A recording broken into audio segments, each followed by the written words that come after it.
A single text message can ruin a life, or save it. Nora stared at the cracked screen of her phone, the words "I miss you" hanging in a harsh green bubble.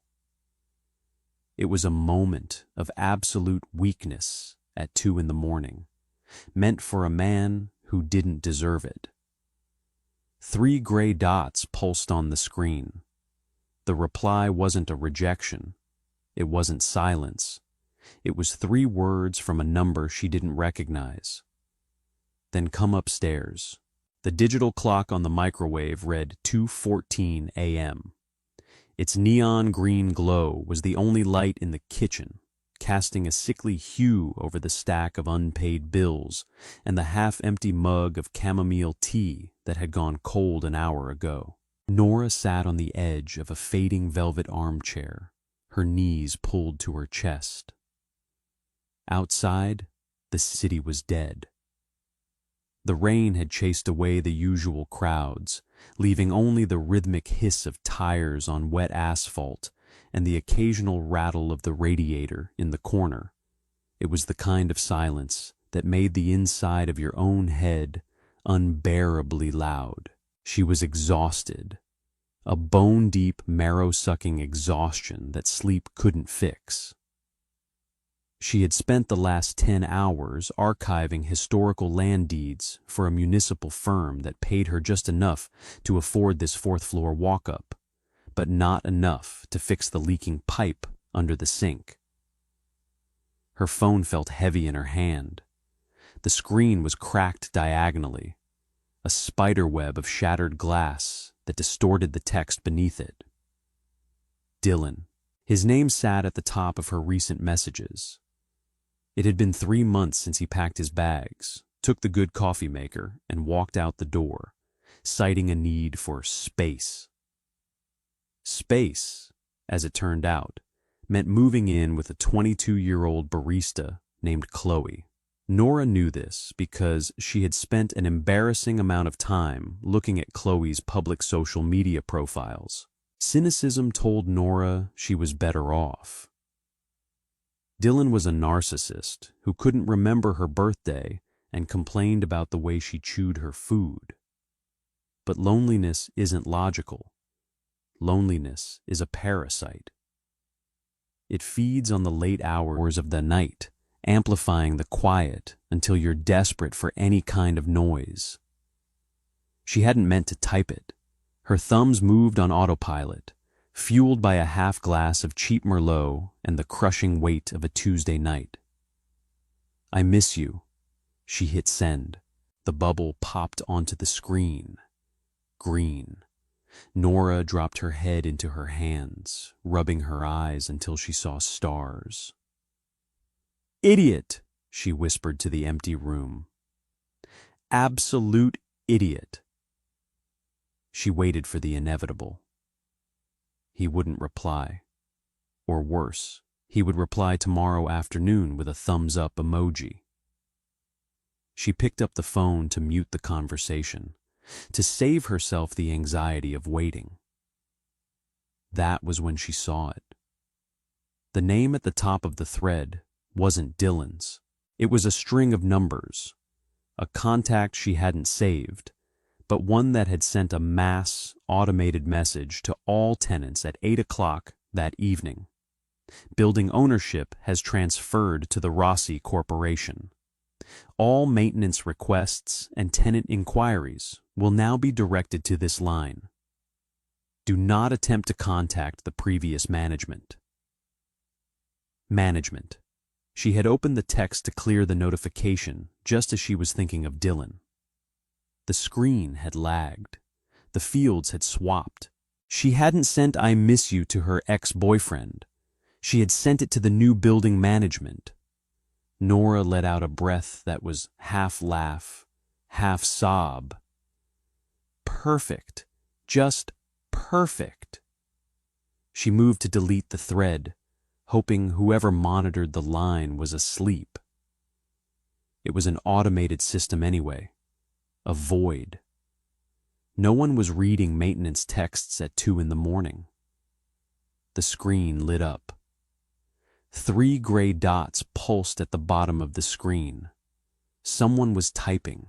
Nora froze. Her heart gave a hard, irregular thump against her ribs. The typing indicator vanished, then reappeared.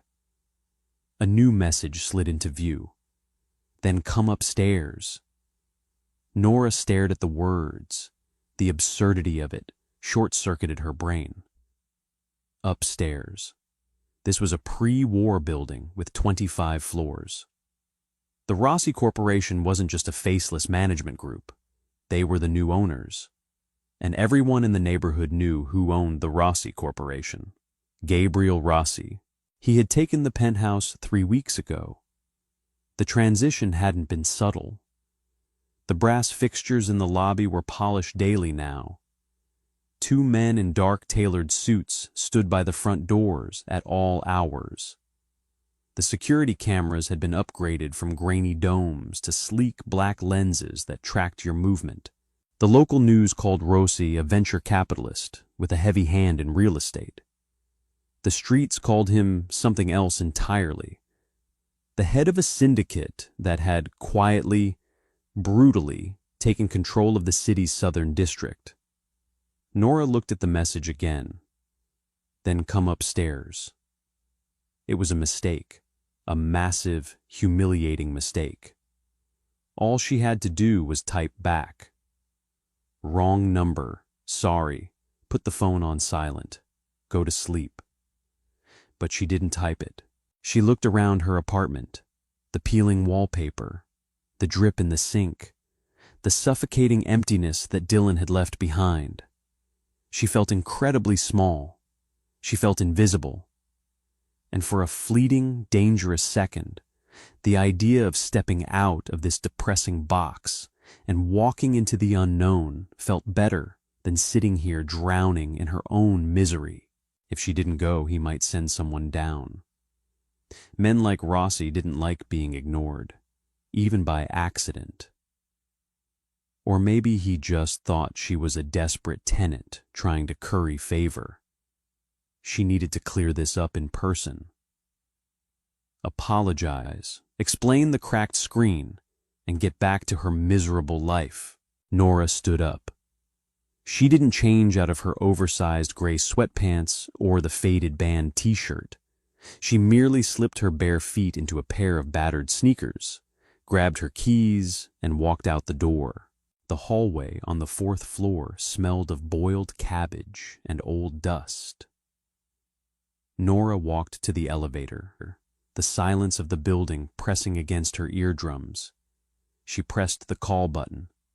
The mechanism groaned, the cables whining in the shaft as the metal box slowly descended from the upper floors. When the doors parted, the overhead fluorescent light flickered, casting harsh shadows over the scuffed linoleum floor.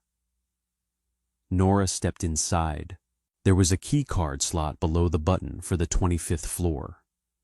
She didn't have a card. She pressed the button anyway. To her surprise, the light halo around the number illuminated red. The doors slid shut. The elevator began to rise. He had overridden the security lock for her. Her stomach plummeted even as the elevator climbed. The numbers above the door ticked upward. 10, 15, 20. With every passing floor, the air seemed to grow heavier. The temperature in the cab dropped.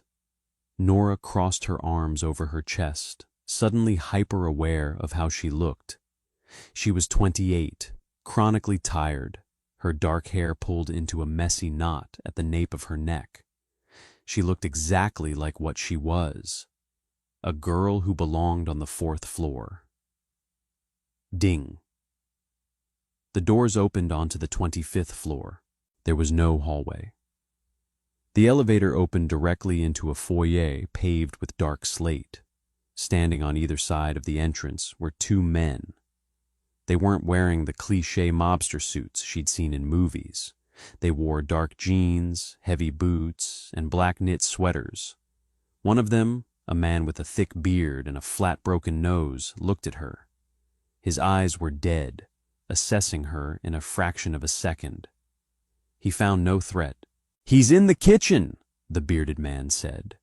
His voice was gravelly, devoid of any surprise. Nora swallowed hard, nodding once. She stepped past them. The penthouse was massive, but it didn't look like a home. It looked like a luxury hotel suite that hadn't been unpacked. Floor-to-ceiling windows offered a panoramic view of the city, a sea of glittering lights blurred by the relentless rain. The furniture was minimalist, dark leather and sharp angles. There were no pictures on the walls, no personal touches, just a cold, expensive void. She found the kitchen to her left. It was an open layout, dominated by a long island of black marble. Sitting on a bar stool, bathed in the cool light of an overhead pendant lamp, was Gabriel Rossi. He didn't look like a monster. He looked like a man who hadn't slept in a week. He was wearing a white dress shirt, the sleeves rolled up to his elbows, exposing forearms etched with faded ink. His collar was open, the tie discarded somewhere out of sight. Dark hair, cut short on the sides, fell slightly over his forehead. He held a glass of amber liquid in one hand and a pen in the other, staring down at a leather-bound ledger open on the counter. Next to the ledger was a sleek, black smartphone. Nora stopped at the edge of the kitchen. Her sneakers made no sound on the hardwood floor, but he knew she was there. Gabriel didn't look up immediately. He finished writing something, capped the pen, and took a slow sip of his drink. When he finally turned his head, Nora felt the air leave her lungs. His eyes were a pale, striking hazel, sharply contrasting with the heavy dark shadows beneath them. They were intelligent, scanning her with the same brutal efficiency his guard had used, but with a much sharper edge. He took in the oversized sweatpants, the band tee, the lack of makeup, the tension in her shoulders. "You don't look like a girl who misses me," he said. His voice was deep, smooth, but laced with a rough undertone, like sandpaper scraping over velvet. There was no trace of an Italian accent, just the flat, hardened vowels of a man raised on the city's concrete. Nora held her ground, gripping her hands together to stop them from shaking. "I don't. It was a mistake." Gabriel turned fully toward her, resting his elbow on the marble counter. "A mistake. I was trying to text someone else," Nora explained, her voice steadying. She refused to stammer. "Your automated management text came in a few hours ago. It bumped the thread down. I clicked the wrong one. I didn't realize until you replied." "I see." Gabriel picked up his phone, tapped the screen, and tossed it back down. "So, who do you miss at 2 a.m? Nora blinked. The question was intrusive, personal, and delivered with the casual authority of a man who was used to getting answers. "That's none of your business." Gabriel raised a brow. A faint, almost imperceptible smirk touched the corner of his mouth. "You're standing in my kitchen in the middle of the night, telling me you're pining over some idiot who isn't here. I'd say I'm involved now." "I'm not pining," Nora snapped, the irritation briefly overriding her fear. "I was drunk, well, half drunk, and tired. I came up here to apologize for the intrusion and clear the air so I don't get evicted for harassing the landlord." "I don't evict people for sending a text message," Gabriel said. He took another drink, his eyes never leaving hers. "I usually require a bit more effort to throw someone onto the street. You live on the 4th floor, right? 4B? Nora felt a chill. "How do you know that?" "I own the building, Nora. I know the name on every lease." Hearing him say her name felt intimate. Too intimate. It stripped away the anonymity she relied on. Right. Well, apology delivered. I'll go back downstairs now. She took a step backward. Sit down. It wasn't a request. It was a flat, quiet command. It didn't hold any anger, just a heavy expectation of compliance. Nora hesitated. Every survival instinct she had screamed at her to turn around, get back in the elevator, and lock her door. But there was something anchoring her to the spot. Maybe it was the crushing weight of the penthouse, or maybe it was the strange, quiet exhaustion radiating from the man in front of her. He didn't look like he wanted to hurt her. He looked incredibly bored. Against her better judgment, she walked forward and pulled out a bar stool across the island from him. She sat down, keeping her hands folded in her lap. Gabriel watched her. He reached under the counter and produced a second glass, a heavy crystal tumbler. He grabbed the bottle of whiskey, an unlabeled bottle filled with dark amber liquid, and poured 2 fingers into the glass. He slid it across the black marble. It stopped exactly in front of her. I don't want to get drunk with you, Nora said, eyeing the glass. It's not to get you drunk. It's to stop your hands from shaking.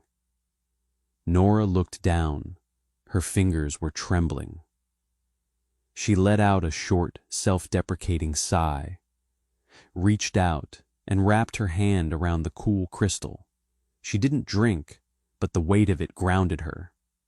So, Gabriel said, leaning back in his chair, who is he? Why do you care? I've been staring at numbers for 6 hours, Gabriel said, gesturing vaguely to the ledger. I have another 4 hours of work before the sun comes up. Your mistake is the most entertaining thing that's happened to me all week. Humor me. Nora stared at him. She was sitting across from a man who allegedly ordered the firebombing of a warehouse 2 districts over last month, and he was asking her for relationship gossip. The absurdity of her life was reaching new, theatrical heights. His name is Dylan, she said, flatly. What did Dylan do? He left. Why? He said he needed space. Nora took a small sip of the whiskey. It burned going down, a sharp, clean fire that settled warmly in her chest. He meant he needed a 22-year-old. Gabriel didn't laugh. He didn't offer a pitying smile. He just nodded slowly, absorbing the information like a tactical report. And you miss him? No, Nora corrected, her voice tightening. I miss the idea of him. I miss having someone in the apartment. I miss the noise.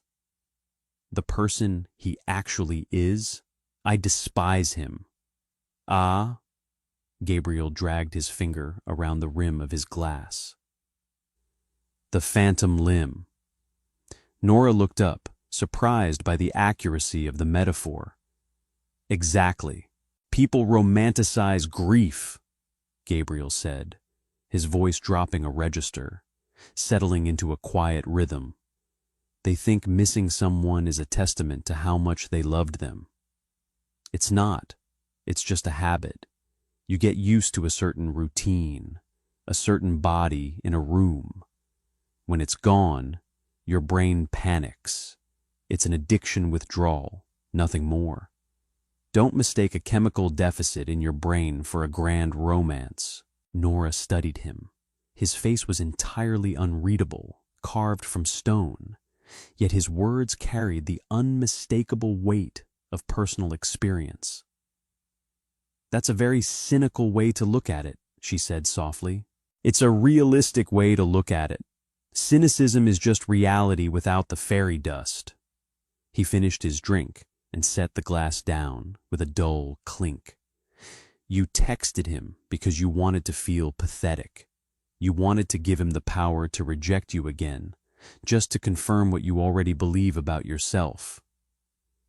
The words hit her like a physical blow. They were cruel, invasive, and entirely accurate. Nora bristled, her spine stiffening. "You don't know anything about me," she snapped. "Don't psychoanalyze me just because you own the building." Gabriel didn't flinch. "I know that you walked into a penthouse owned by a man you should be terrified of at 2 a.m. because you'd rather face me than go to sleep in an empty bed." Silence stretched between them, thick and heavy.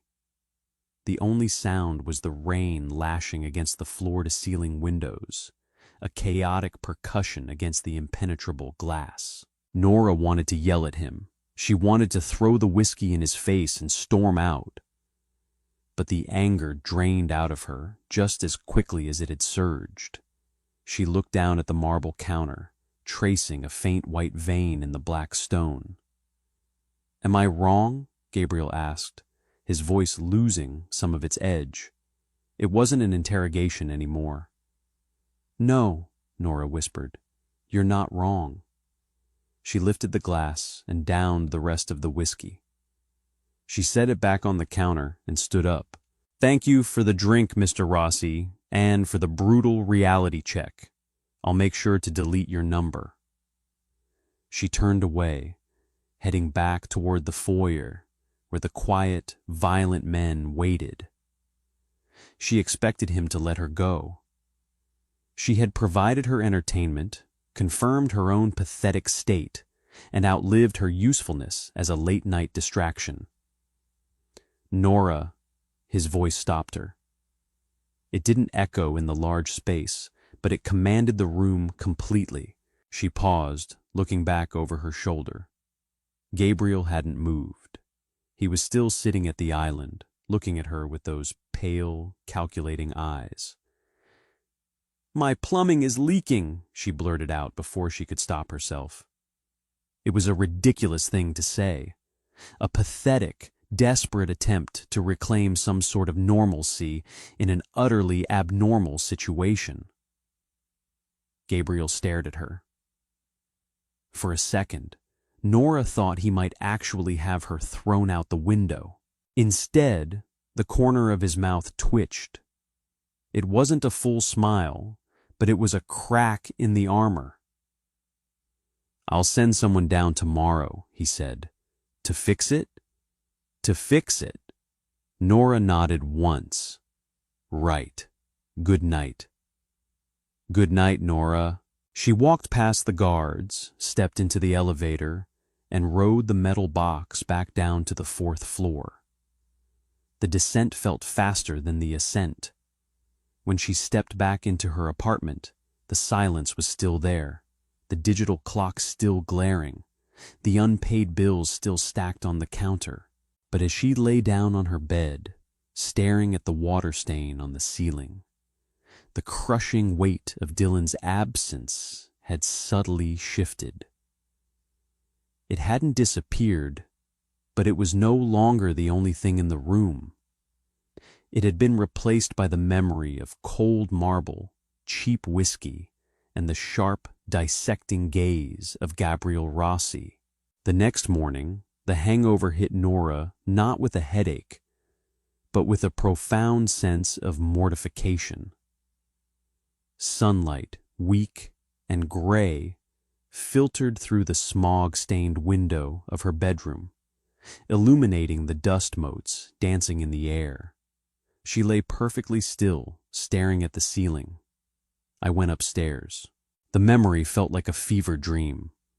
The dark slate foyer, the men with dead eyes, the black marble, Gabriel Rossi sitting under the pendant light, picking her apart with the precision of a surgeon. She groaned, pulling the comforter over her head. She had basically confessed her pathetic, lonely existence to a reputed mob boss because he offered her cheap whiskey and a dose of cynical psychology. By 9 a.m. she was sitting at her small kitchen table, staring blankly at a spreadsheet of property deeds for the municipal archives. Working from home was supposed to be a perk, but today The four walls of her apartment felt like a pressure cooker. At 10:15 a.m., there was a knock at the door, 3 sharp, definitive raps. Nora froze, her finger hovering over the mouse pad. She hadn't ordered anything. She didn't have visitors. Dylan certainly wouldn't knock. She crept to the door and peered through the peephole. Standing in the hallway was the bearded man from the penthouse foyer. He was no longer wearing a black knit sweater. Instead, he wore a dark blue mechanic's shirt with a small, discreet R embroidered on the breast pocket. He held a heavy metal toolbox in one hand. Nora swallowed hard. She unlocked the deadbolt and pulled the door open a few inches. "Hi," she managed, her voice cracking slightly. The man didn't smile. He didn't even blink. "Boss said you got a leak." His voice was like rocks grinding in a cement mixer. "Right. Yes, the sink." Nora opened the door wider, stepping aside. The man walked in, seeming to take up half the airspace in the tiny kitchen.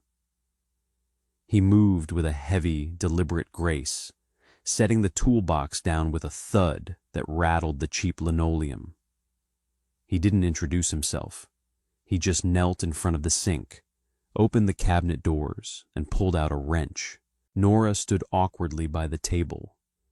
I didn't think he actually meant it," the man grunted, twisting a pipe.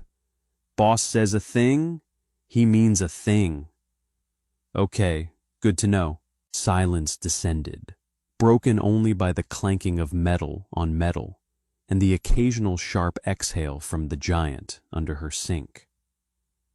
Nora tried to focus on her laptop, but her eyes kept darting to the man. He was efficient, brutally so. Within 10 minutes, he had swapped out the U-bend, tightened the fixtures, and wiped down the underside of the cabinet with a rag he pulled from his back pocket. He stood up, towering over her. "Fixed." "Thank you," Nora said, genuinely relieved. She reached for her purse on the counter. "How much do I owe?" "Nothing."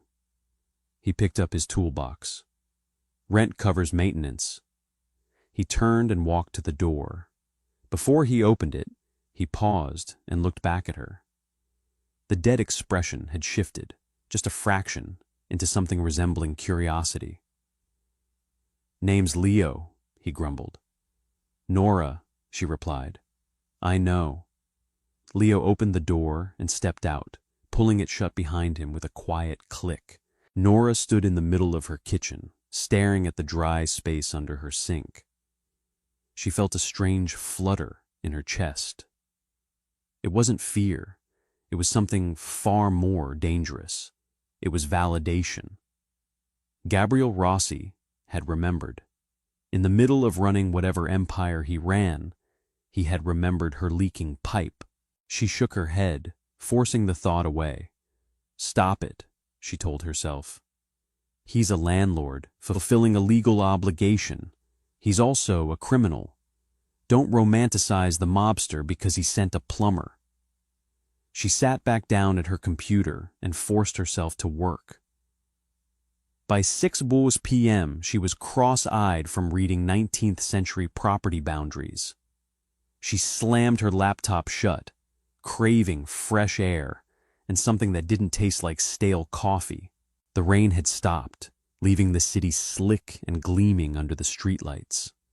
Nora grabbed her coat and headed out to the corner bodega. It was a chaotic, brightly lit haven run by a grumpy man named Sal, who sold the best stale donuts in the district.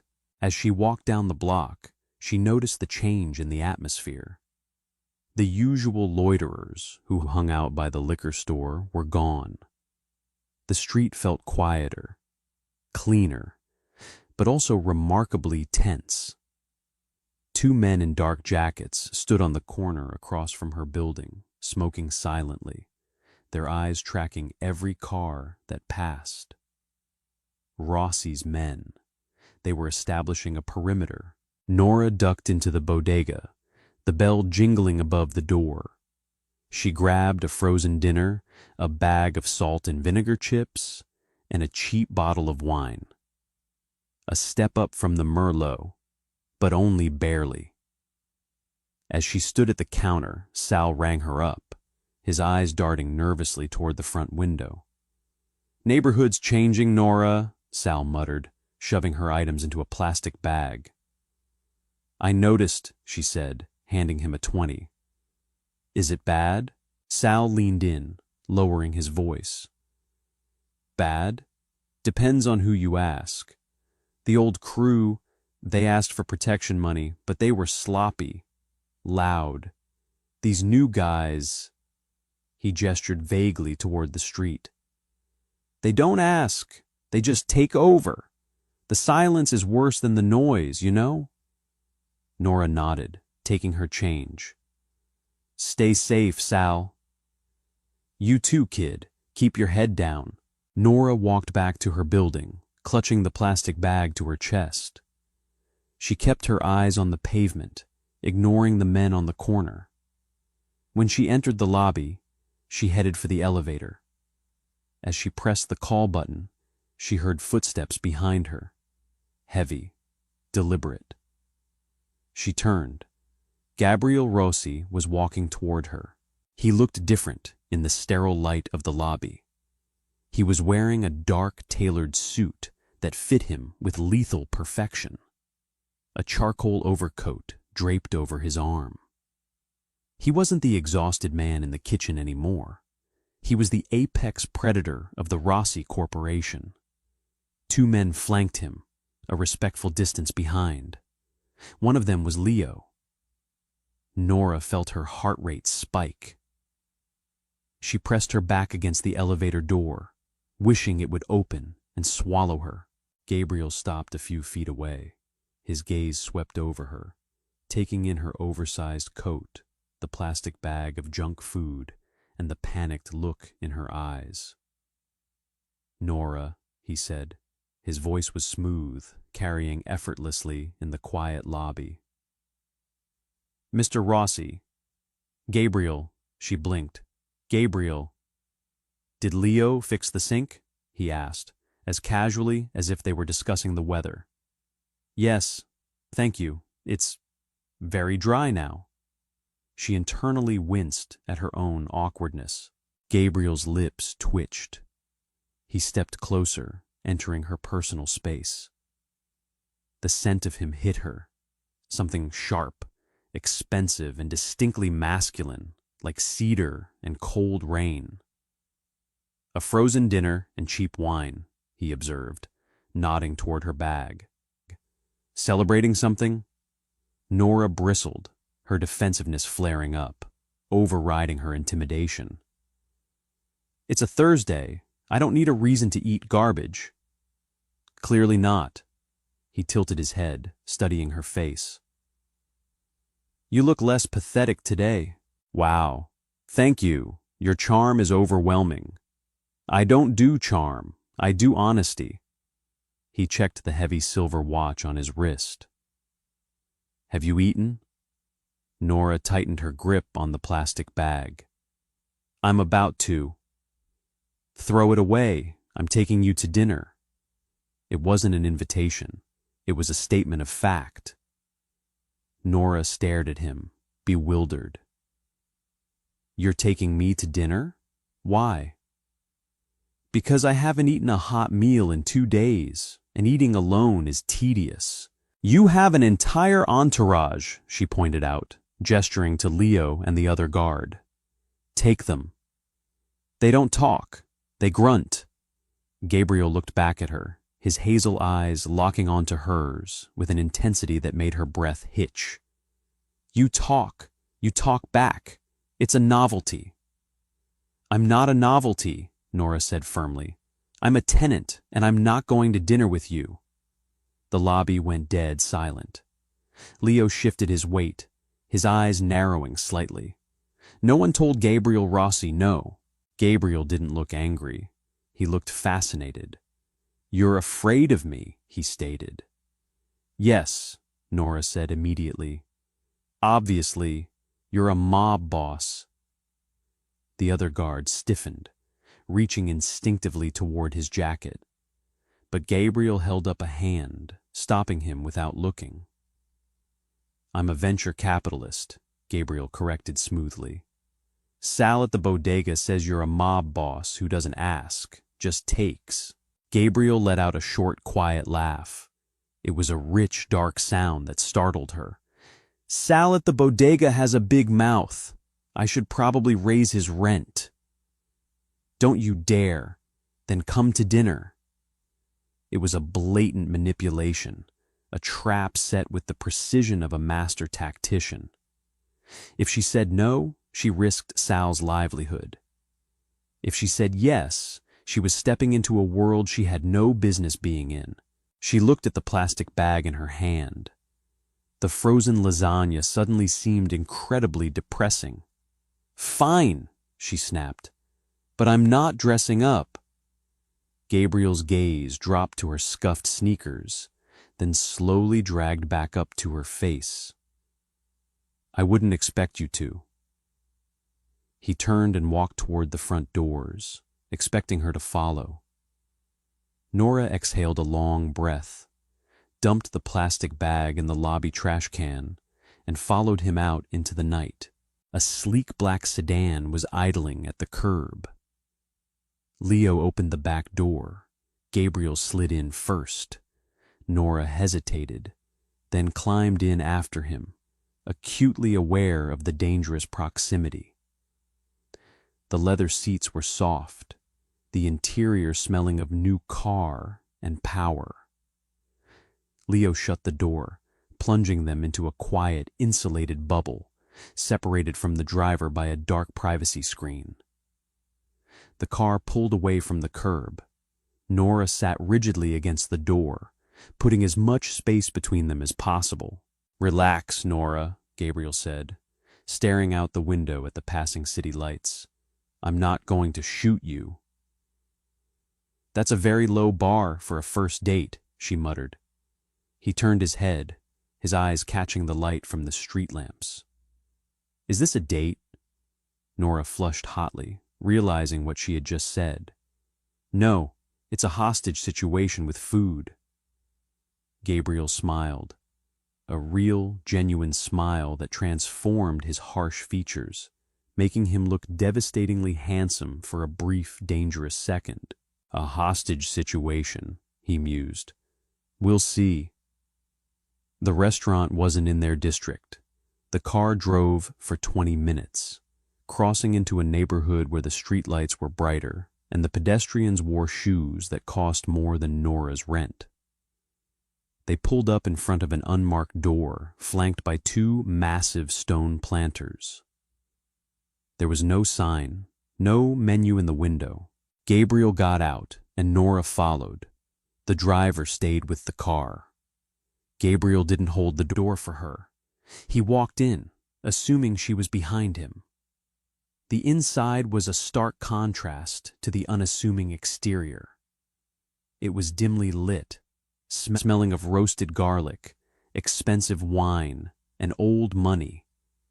The walls were lined with dark mahogany, and the tables were spaced far apart to ensure privacy. The maitre d', an older man with silver hair and a crisp tuxedo, immediately rushed forward. "Mr. Razi, an honor. Your table is ready." The man didn't look at Nora. To him, she was invisible, an accessory to the power in the room. Gabriel nodded, following the man to a corner booth tucked away behind a half wall of frosted glass. He slid into the curved leather seat. Nora sat opposite him. The maitre d' vanished, and a waiter appeared instantly, pouring water and setting down two menus before retreating. Nora opened the menu. There were no prices. "Order whatever you want," Gabriel said, not bothering to look at his menu. "I don't know what anything is," Nora admitted, staring at the Italian descriptions. "It all sounds like a spell to summon a demon." Gabriel chuckled softly. He closed his menu and handed it to the waiter, who had reappeared like a ghost. "Bring us the tasting menu and a bottle of the Barolo, the 15. The waiter bowed and disappeared. Nora folded her hands on the table. "You didn't even ask if I like Italian. Everyone likes Italian, and this place makes the best ossobuco in the city." Gabriel leaned back, watching her. The dim lighting softened the harsh angles of his face, making him look less like a warlord and more like a weary king. "So, tell me about the historical land deeds." Nora blinked, surprised. "How do you know I archive land deeds?" "I own the building, Nora," he repeated, his tone laced with dry amusement. "I run background checks on my tenants. You work for the municipal archives.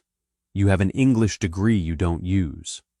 You pay your rent on time, mostly, and you have zero criminal record.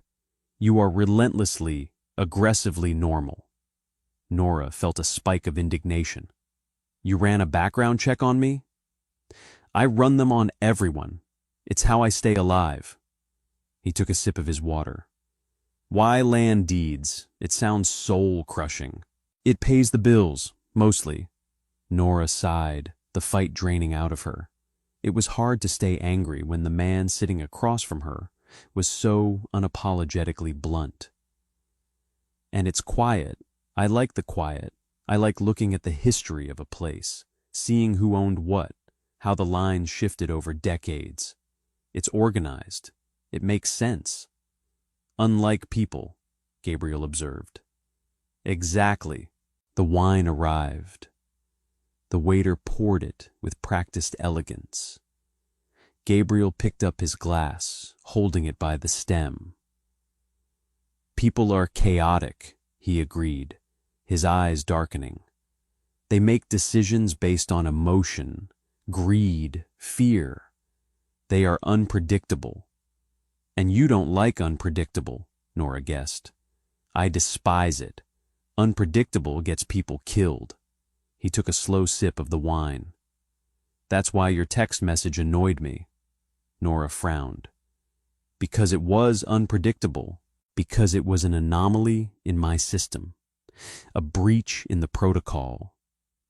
And because—" He paused, his gaze dropping to the rim of his glass before snapping back up to her. "Because for 3 seconds, I didn't know how to categorize you. I didn't know if you were a threat, a spy, or just an idiot with a broken phone. I established I was the latter," Nora said defensively. "You established you were a lonely girl making a desperate play for a ghost." Gabriel set his glass down. "But then you came upstairs.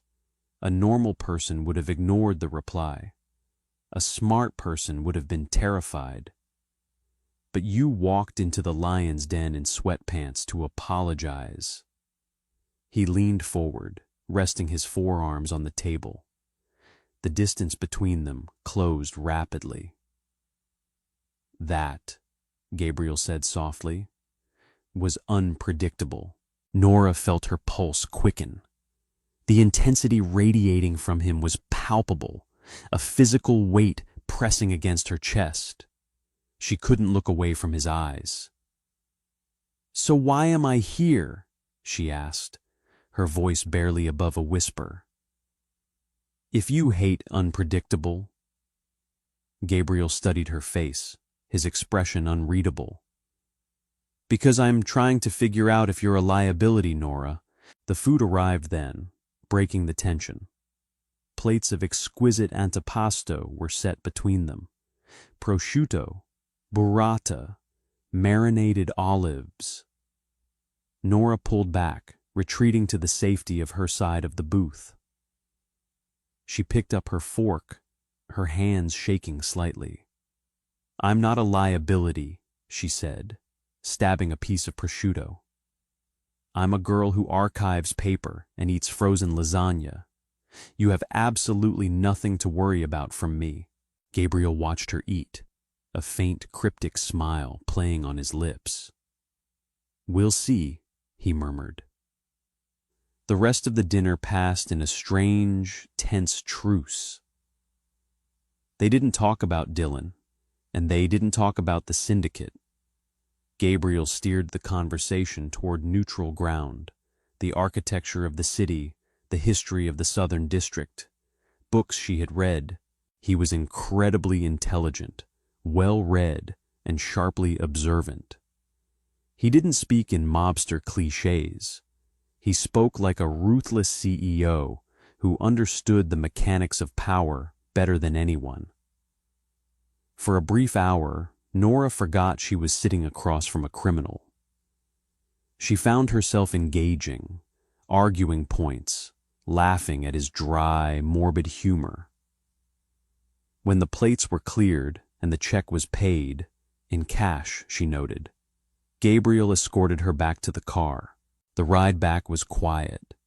The wine had settled warmly in Nora's blood, dulling her anxiety. She rested her head against the window, watching the city blur past. When the car pulled up to her building, Leo opened the door. Nora stepped out onto the damp pavement. Gabriel followed her out, standing on the sidewalk. "Thank you for dinner," Nora said, wrapping her coat tighter around herself against the chill. "It was better than Sal's donuts." "Don't tell Sal that," Gabriel said. Nora offered a small, hesitant smile. "I won't." She turned to walk toward the lobby, but Gabriel caught her arm. His grip was light, but entirely unyielding. Nora froze, looking down at his hand on her coat, then up at his face. The playfulness of dinner was gone. The apex predator was back. "Nora," he said, his voice dropping an octave, low and dangerous. "Yes, don't mistake this dinner for safety," he warned quietly. His hazel eyes were locked onto hers, stripping away any illusion of normalcy. "I am exactly what you think I am. If you step into my world, there are consequences. Do you understand?" Nora swallowed hard. The air between them crackled with tension, a mix of genuine fear and an undeniable magnetic pull. "Then why did you invite me in?" she whispered. Gabriel stepped closer, his thumb brushing lightly against the sleeve of her coat. "Because I have a weakness for things that don't belong to me." He released her arm and stepped back. "Go inside, Nora. Lock your door." He turned and got back into the sedan. The door shut with a solid thud, and the car pulled away, slipping into the night traffic. Nora stood on the sidewalk, the cold wind whipping around her, her heart hammering wildly against her ribs. She was entirely out of her depth, playing a game she didn't know the rules to, with a man who rewrote them at will. And as she walked into the empty lobby, she realized the most terrifying truth of all. She wanted to play. A week passed. 7 days of agonizing, absolute normalcy. Nora woke up, drank cheap coffee, archived land deeds until her vision blurred, and ate dinner in her kitchen. The leak under the sink remained perfectly dry. The radiator in the corner, which had clanked like a dying engine for 2 years, had been quietly replaced while she was out buying groceries. Gabriel Rossi didn't call. He didn't text. He didn't materialize in the lobby. It was as if the dinner at the unmarked restaurant had never happened. But the building itself told a different story. The ambient threat level in the hallways had dropped to 0. The broken intercom panel was replaced with a sleek, brushed steel system. The lingering scent of stale weed and damp rot in the stairwells was gone, replaced by the sharp tang of industrial bleach. Gabriel was everywhere, even in his absence. He was a phantom who fixed radiators and sanitized concrete. By Friday evening, the silence in Nora's apartment was deafening. She was sitting on her faded velvet armchair, a half-empty glass of wine in her hand, staring at a spreadsheet on her laptop. She was trying to care about the zoning laws of 1892, but her mind kept drifting to a dark slate foyer and a man with cold hazel eyes. Then someone knocked on the door. It wasn't the sharp three-beat rap Leo used. It was sloppy, hesitant, followed by the rattle of the doorknob. Nora set her wineglass on the floor. Her pulse spiked. She walked to the door, peering through the peephole.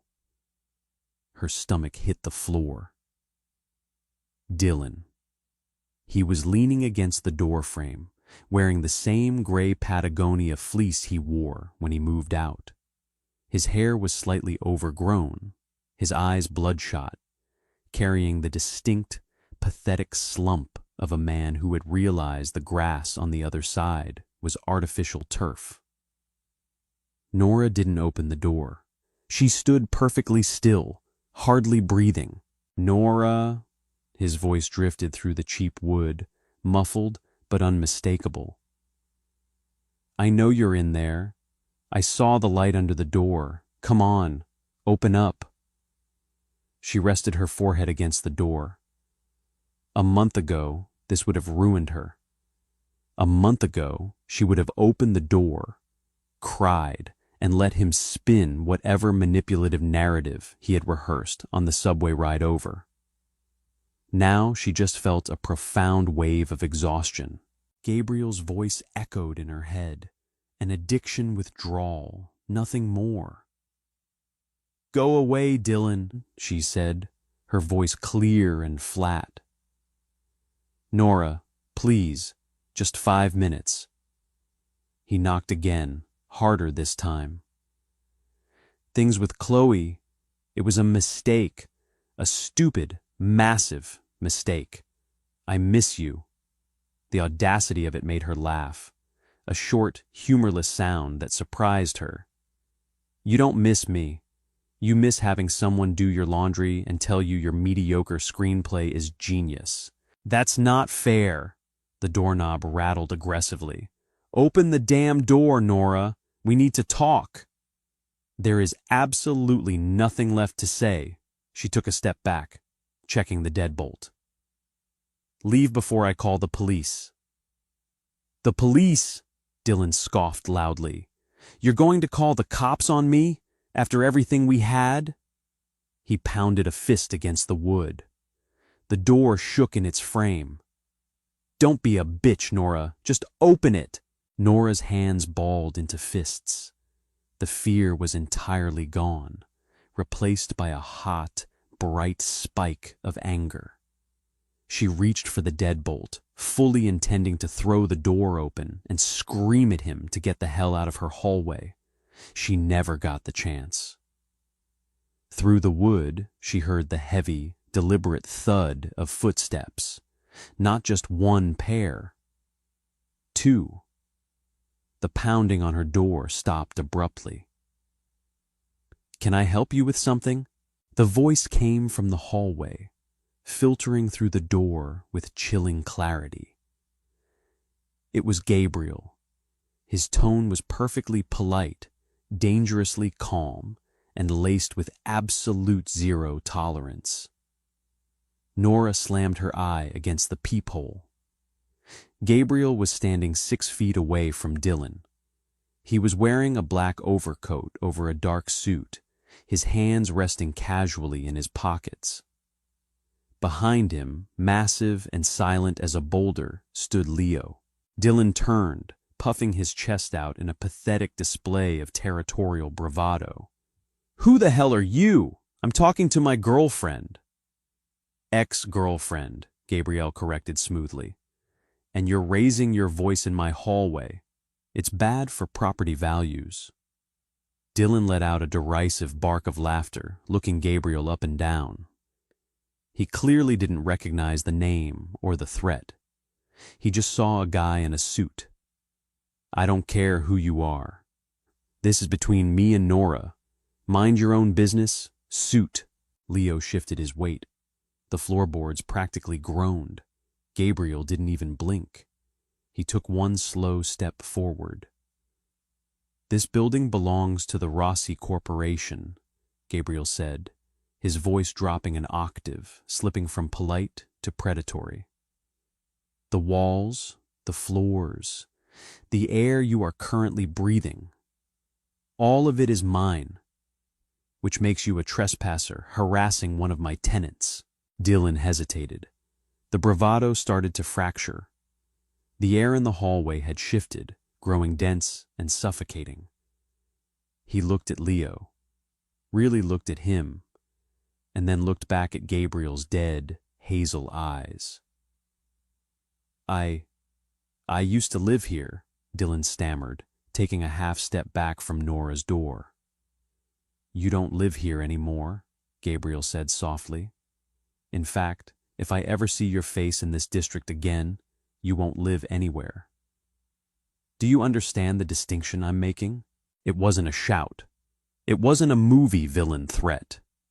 It was delivered with the casual certainty of a man checking his watch. Dylan swallowed audibly, his face drained of color. He looked at the door, then back to Gabriel, his survival instincts finally overriding his bruised ego. He didn't say a word.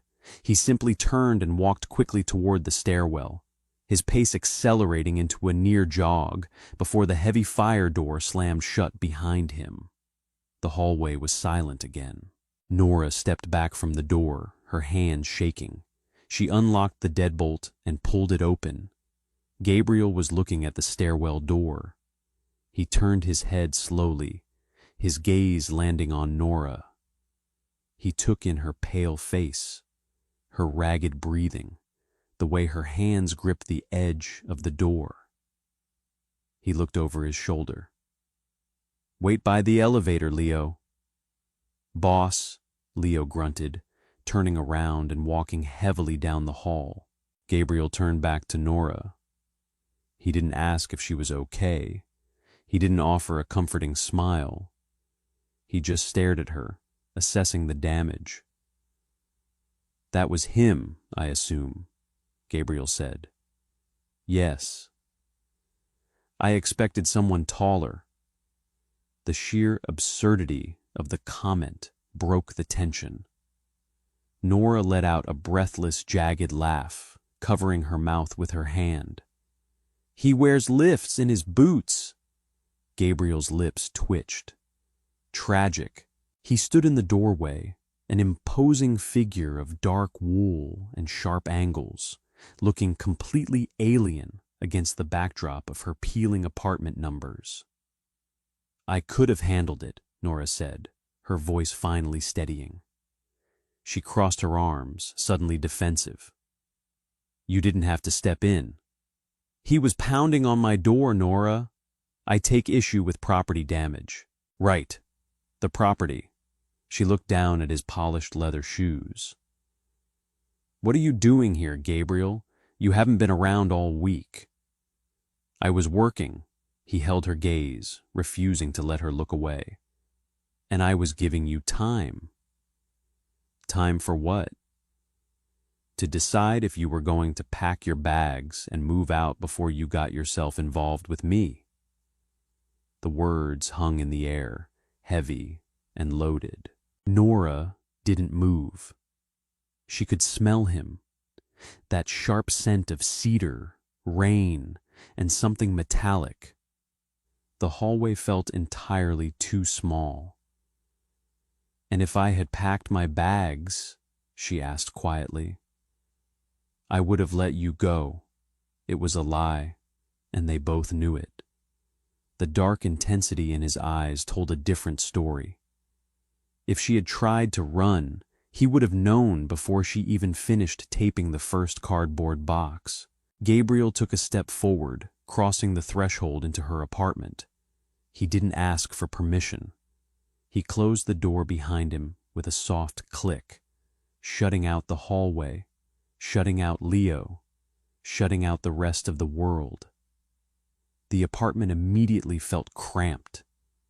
Gabriel walked past her, his gaze sweeping over the small living space. The faded velvet chair, the stacks of municipal files on the wobbly kitchen table, the cheap wine glass sitting on the floor. He looked entirely out of place, a wolf locked in a rabbit hutch.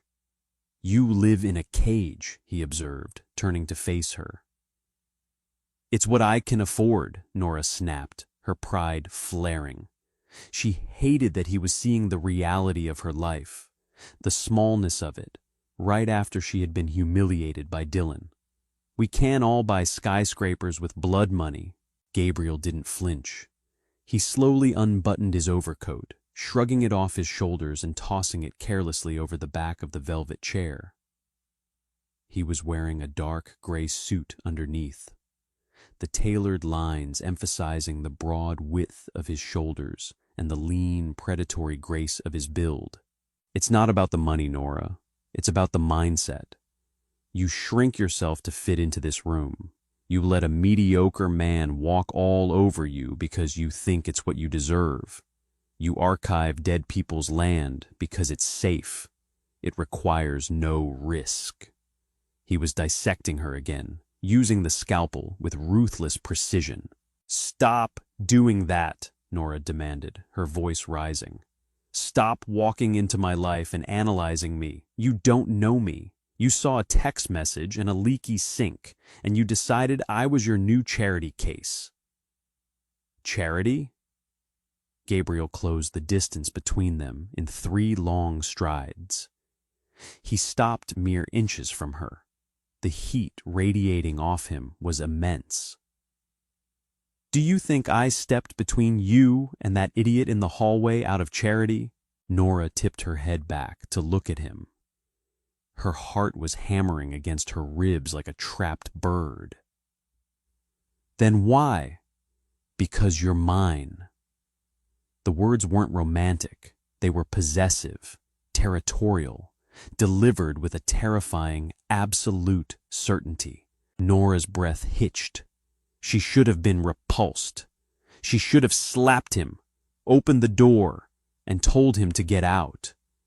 But the dark, dormant part of her, the part that had texted a stranger at 2 a.m, the part that had gotten into his car, the part that hated the gray, boring safety of her life, roared to life. "I'm not property, Gabriel," she whispered, her voice trembling. "I didn't say you were property. I said you're mine." He reached up, his hand wrapping around the back of her neck. His fingers were warm, rough, sliding under her hair, resting heavily against her pulse point.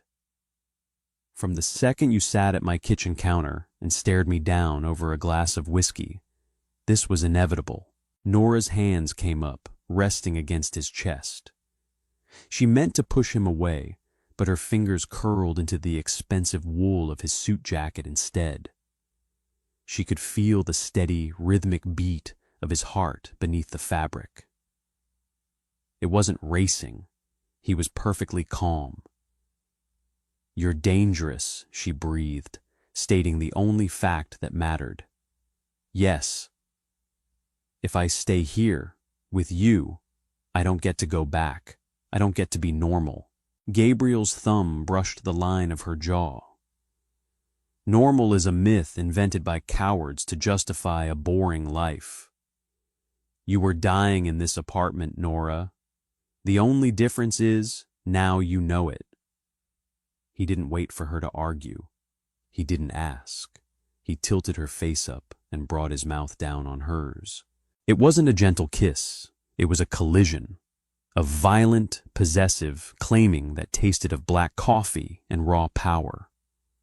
Nora gasped against his mouth, her hands gripping his lapels, pulling him closer, even as her mind screamed at the danger. Gabriel's arm wrapped around her waist, lifting her slightly off the ground and backing her up until her spine hit the wall next to the door. The impact knocked the breath out of her, but he swallowed her gasp. his tongue sweeping into her mouth, demanding complete surrender. Nora gave it to him. She kissed him back with a desperation she hadn't known she possessed. All the pent-up frustration, the loneliness, the endless gray days in the archives, she poured it all into him, an explosive release of pressure. He was cold marble and sharp edges, but his mouth was devastatingly hot. His hand slid from her neck, tangling in her messy hair, holding her in place as he devoured her. It felt like standing in the center of a hurricane. Total destruction wrapped in absolute terrifying security. When he finally pulled back, they were both breathing heavily. Nora's head was spinning.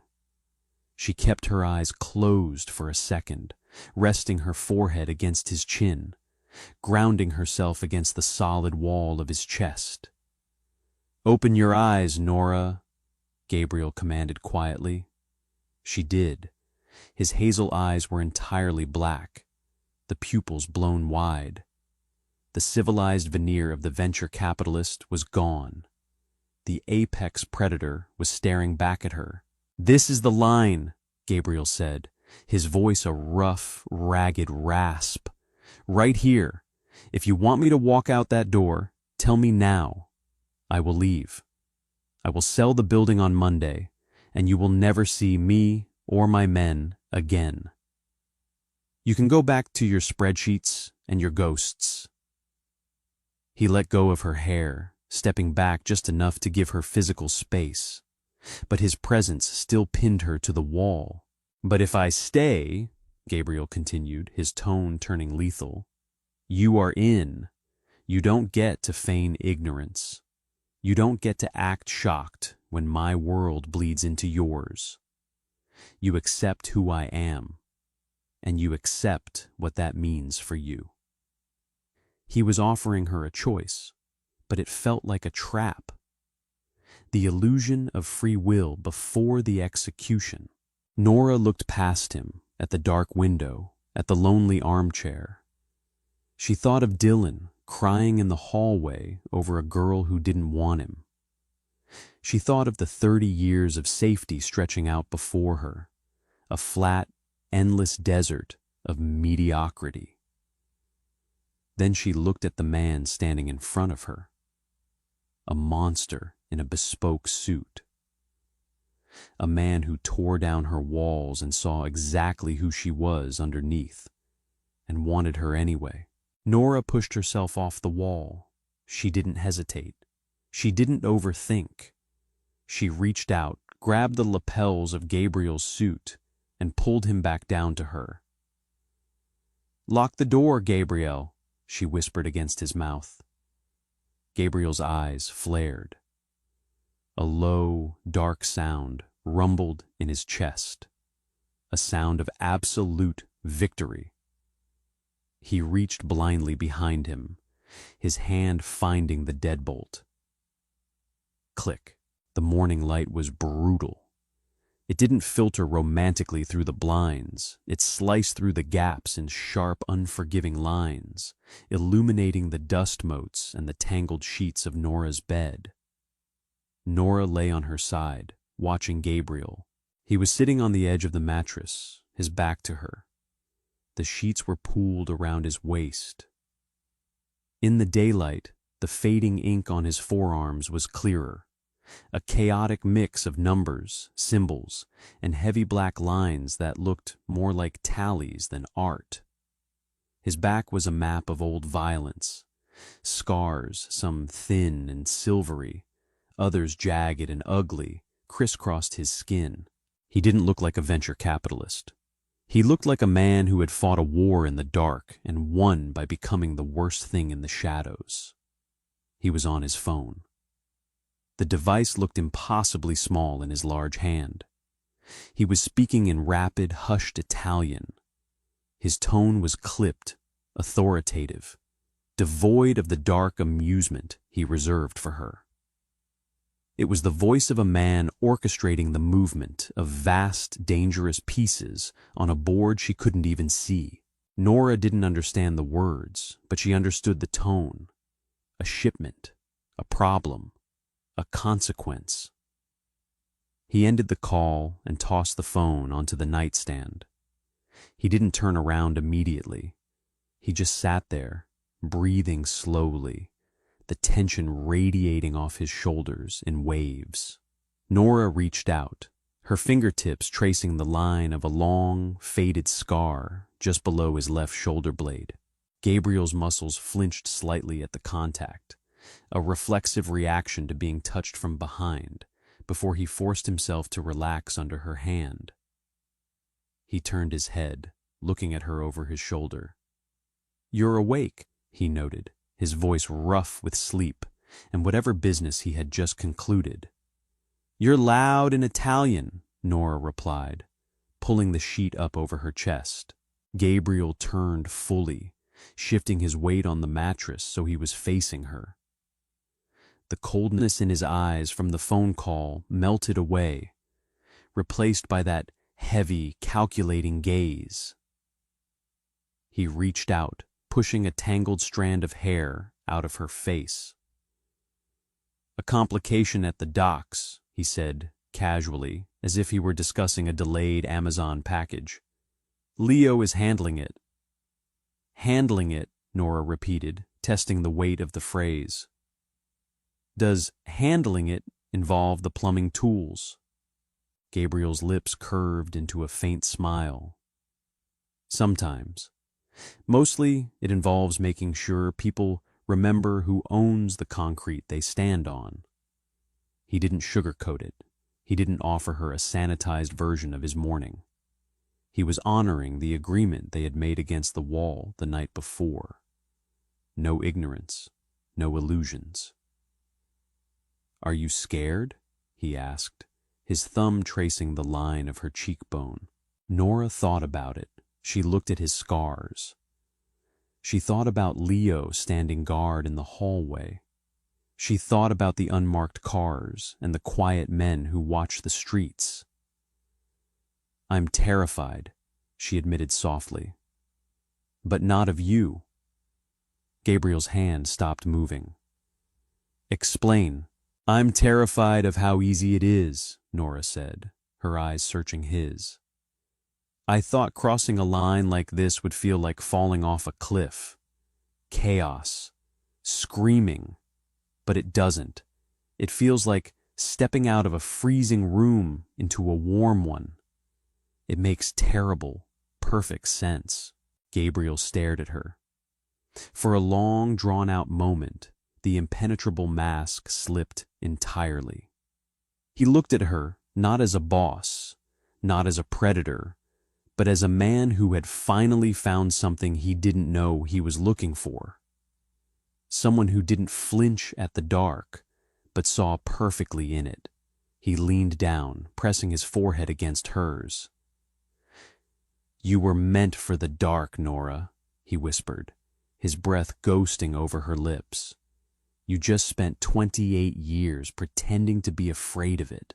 He kissed her, slow and deep, a promise sealed in blood and shadows. When he pulled away, he stood up, moving with that lethal grace. He began to gather his clothes from the floor. "I have to go," he said, pulling his shirt over his head. The scars vanished beneath the expensive cotton. "The complication won't handle itself." Nora sat up, wrapping the sheet around herself. "Will I see you tonight?" Gabriel strapped his heavy silver watch to his wrist. He looked up, his hazel eyes locking onto hers. "Pack a bag," he commanded. Nora blinked. "What?" "I don't sleep in this apartment. The mattress is terrible, and the security is a nightmare." He grabbed his suit jacket and overcoat. "Leo will be at your door at 6. He'll bring your things up to the penthouse." "Gabriel, I can't just move in with you. I have a lease. I have work." "I own your lease," Gabriel reminded her dryly. And you can archive deeds from my kitchen counter just as easily as you can from yours. The coffee is better upstairs. He walked to the door, opening it. He paused, looking back at her sitting in the bed. You made your choice, Nora. You're in. His voice was ironclad, brokering no argument. Be ready at 6. He walked out, the door shutting firmly behind him. Nora sat in the quiet apartment. The digital clock on her microwave read 8:14 a.m. The radiator hissed happily in the corner. She looked at her phone, resting on the bedside table. The screen was still cracked, a physical reminder of the mistake that had derailed her entire existence. She picked it up, unlocking the screen. The text thread was still there. I miss you. Then come upstairs. Nora stared at the words. She had sent a flare into the dark, expecting nothing but the echo of her own pathetic loneliness. Instead, the dark had answered back. It had come downstairs, ripped her out of her cage, and demanded she stand beside it. She didn't delete the thread. She stood up, walked to her closet, and pulled out a suitcase. She wasn't a victim of circumstance. She wasn't a hostage. She was Nora, the girl who archived the past, deciding for the very first time to write her own ruthless future. She threw her clothes into the bag. She didn't pack everything. She left the cheap wine. She left the oversized sweatpants. She left every single thing that belonged to the girl who used to cry over a man like Dylan. At exactly 6 p.m., there were 3 sharp raps on the door. Nora zipped her suitcase, grabbed the handle, and walked out of the gray, stepping permanently into the fire. Did Nora make the ultimate power move, or did she just seal her own tragic fate by moving into Gabriel's penthouse? When you dance with the devil, you don't get to complain about the heat. If you were captivated by Nora and Gabriel's dangerous collision, smash that like button and drop a comment below. Would you have packed that bag or run the other way? Share this story with your fellow dark romance addicts. And don't forget to subscribe and turn on notifications so you never miss our next descent into the Mafia underworld.